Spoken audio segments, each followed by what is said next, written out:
The European Union is demanding additional carbon emissions cuts from its members that nearly equate to shutting down the entire German economy.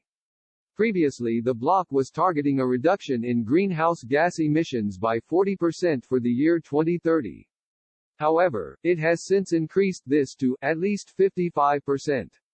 Both figures are compared to the level of carbon emissions in 1990. The additional cut is close to requiring all German economic activity to cease based on current output.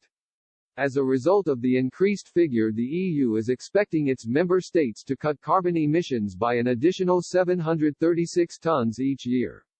The new objective was confirmed by European Commission President Ursula von der Leyen in her EU State of the Union address on Wednesday. Due to coronavirus restrictions, the event took place in Brussels rather than Strasbourg.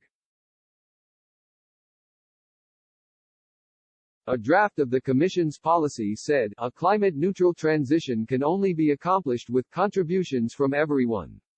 Speaking to Politico Europe, a senior Commission figure commented, "Bringing all this together, the nightmare just begins." There are particular concerns about the willingness of Eastern European countries, which tend to be both poorer and more coal-reliant, to make additional emissions cuts.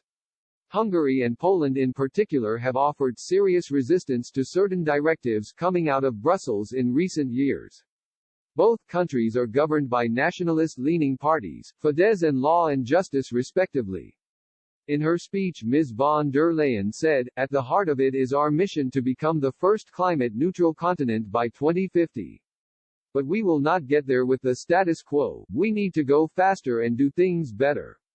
We looked in depth at every sector to see how fast we could go and how to do it in a responsible, evidence-based way.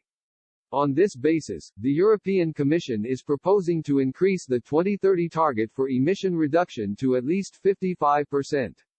The EU's green agenda requires a huge increase in renewable output by 2030. Industry body Eurelectric predicts around 80% of EU electricity will be free of carbon by 2030.